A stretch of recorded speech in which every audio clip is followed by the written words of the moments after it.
Page 228, 229, 230. Understudy. Via brought home 3 tickets to her school play a few days after Daisy died. We never mentioned the fight we had over dinner again.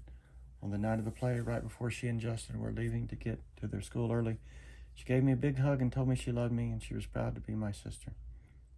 This was my first time in Via's new school. It's much bigger than her old school and 1,000 times bigger than my school. More hallways, more people, more room for people. The only really bad thing about my bionic Lobot hearing aids was the fact that I couldn't wear a baseball cap anymore. In situations like these, baseball caps come in really handy. Sometimes I wish I could still get away with wearing that old astronaut helmet I used to wear when I was little. Believe it or not, people would think seeing a kid in an astronaut helmet was a lot less weird than seeing my face. Anyway, I kept my head down as I walked right behind Mom through the long, bright hallways. We followed the crowd to the auditorium where students handed out programs at the front entrance. We found seats in the 5th row, close to the middle. As soon as we sat down, Mom started looking inside her pocketbook.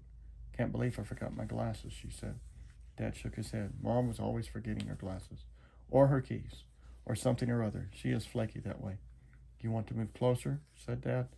Mom squinted at the stage. "No, I can see okay. Speak now or forever hold your peace," said Dad. "I'm fine," answered Mom.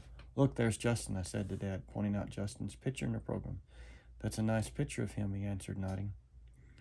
"How come there's no picture of Via?" I said. "She's an understudy," said Mom, "but look, here's her name." "Why do they call her an understudy?" I asked. "Wow, look at Miranda's picture," said Mom to Dad. "I don't think I would have recognized her." "Why do they call it understudy?" I repeated.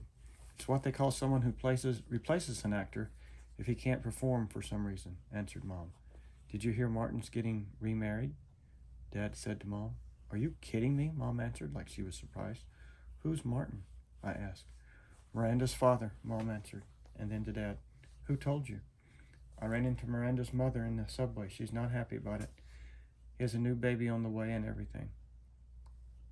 "Wow," said Mom, shaking her head. "What are you guys talking about?" I said. "Nothing," answered Dad.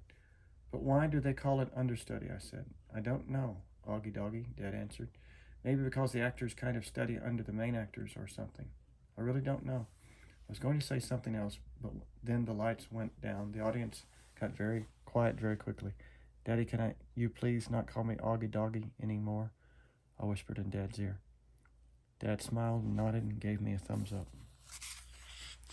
The play started. The curtain opened. The stage was completely empty except for Justin, who was sitting on an old rickety chair tuning his fiddle.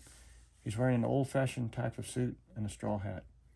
"This play is called Our Town," he said to the audience. "It was written by Thornton Wilder, produced and directed by Philip Davenport. The name of the town is Grover's Corners, New Hampshire, just across the Massachusetts line. Latitude 42 degrees, 40 minutes. Longitude 70 degrees, 37 minutes. The first act shows a day in our town. The day is May 7, 1901. The time is just before dawn." I knew right then and there that I was going to like the play. It wasn't like other school plays I've been to, like The Wizard of Oz or Cloudy with a Chance of Meatballs. No, this was grown-up seeming, and I felt smart sitting there watching it. A little later in the play, a character named Mrs. Webb calls out for her daughter, Emily.